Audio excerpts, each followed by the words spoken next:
Bonjour, bienvenue dans la série sur la théorie des groupes. Alors pour tout G espace W irréductible, on définit la multiplicité M W dans V, de W dans V donc, qui est le nombre des indices, I égale 1 jusqu'à K, donc le nombre de ces indices pour lequel W est G isomorphe à UI.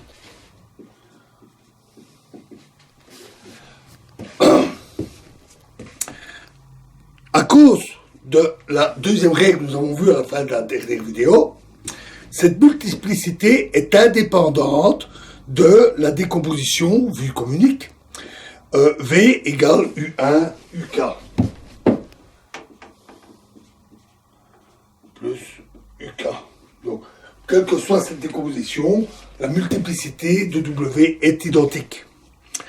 Donc, 2G espace V et V' sont G isomorphes si et seulement si M W dans V est égal à M W dans V' pour tout G espace W irréductible. Frobenius a découvert une méthode très simple de calcul des multiplicités en utilisant les caractères. On définit un produit hermitien, FGH.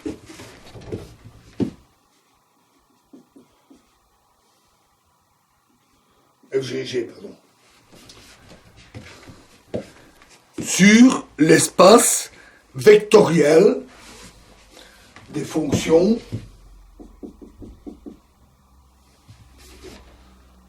de G dans les complexes. On le définit par 1 sur l'ordre de G, c'est-à-dire le nombre d'éléments, fois la somme sur tous les sigmas appartenant à G de F sigma G sigma bar, c'est-à-dire la conjugaison complexe. Si W et V sont, si W et U sont deux G espaces irréductibles de dimension finie sur G, Frobenius a démontré les relations d'orthogonalité suivantes.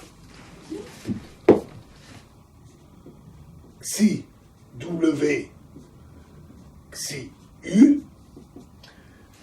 est égal, donc pour G, est égal à 1 si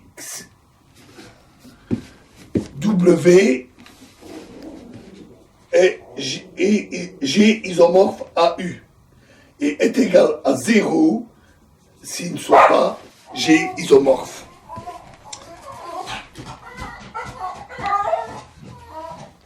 La décomposition V en U1 UK entraîne que xi V égale xi 1 plus exactement xi U1 plus xi U2, etc., xi UK. On a donc, d'après ces relations d'orthogonalité, que MW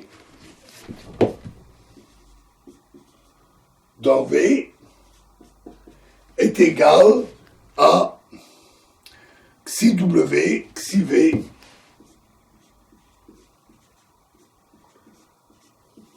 G.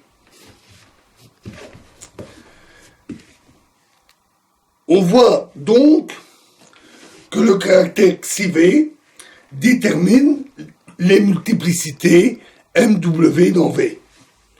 Le G espace V est donc déterminé, à un isomorphisme près, par son caractère xi V.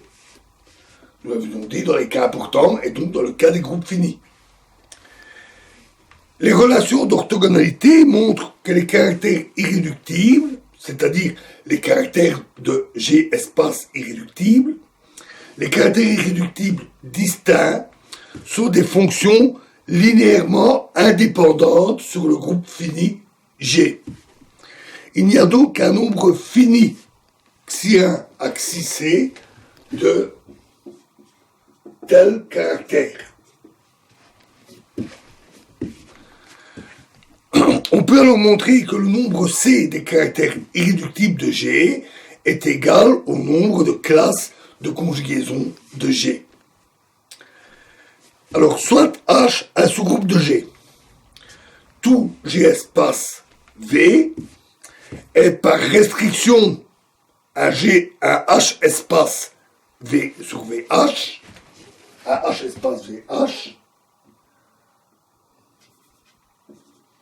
Donc on a sur V un G espace et un sous-groupe donne VH par restriction.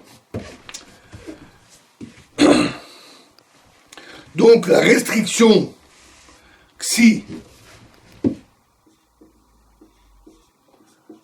sur xi h du caractère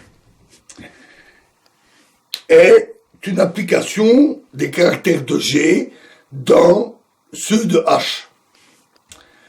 Frobenius a découvert une application qui va en sens inverse, qui envoie tout caractère phi de H sur un caractère induit figé de G, qui est défini par figé de sigma est égal à 1 sur H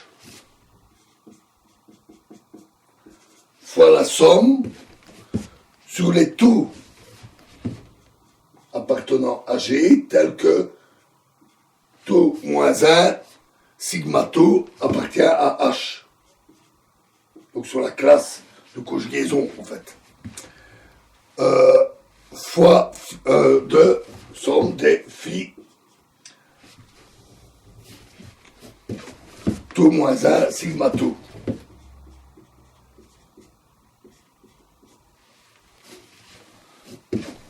Pour tout sigma appartenant à G, et où la somme sur un éventuel ensemble vide est nulle par définition. Frobenius a montré que la loi de réciprocité en découle, c'est-à-dire que si H phi sur H est égal à xi phi G sur G.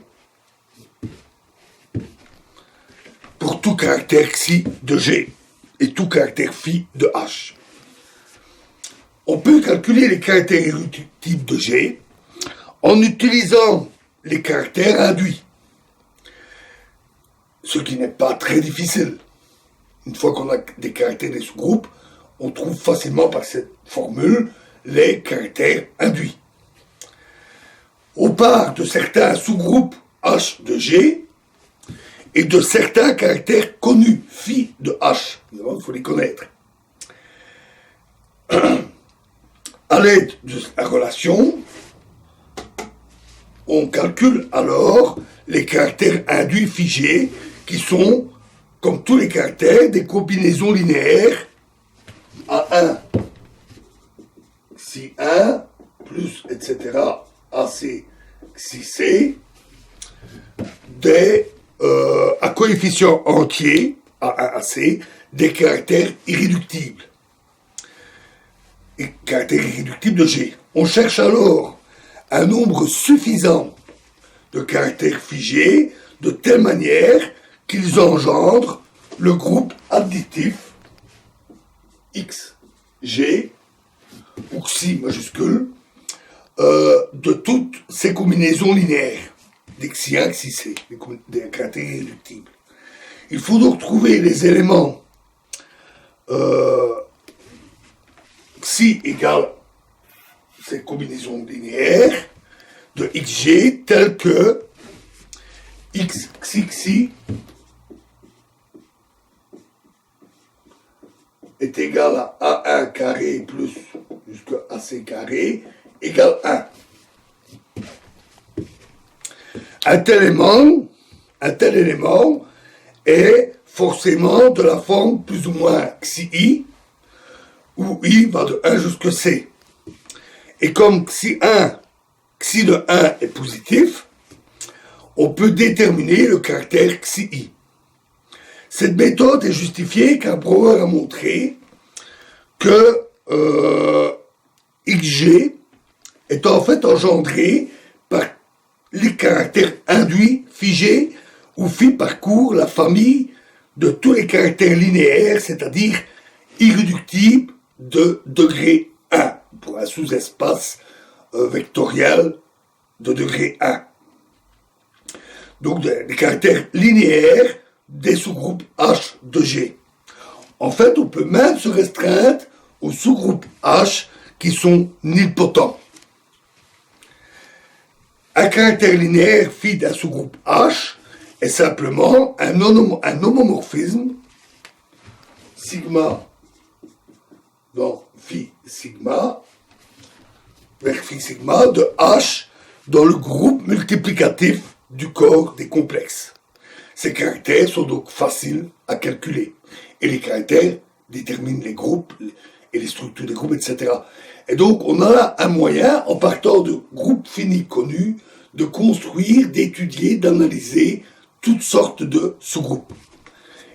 C'est donc très important dans l'étude des classements des groupes finis, avec bien entendu des difficultés supplémentaires pour les groupes simples, puisque ils sont simples et n'ont donc pas de sous-groupes distingués et parfois les calculs peuvent être très compliqués. Et trouver spécifiquement les groupes simples, tels que les groupes sporadiques, n'est pas nécessairement facile, même disposant d'outils aussi puissants que celui-ci. Voilà, alors, dans la prochaine vidéo, nous verrons les généralisations qui ont été réalisées à partir de cette théorie des caractères et représentations linéaires. Je vous remercie.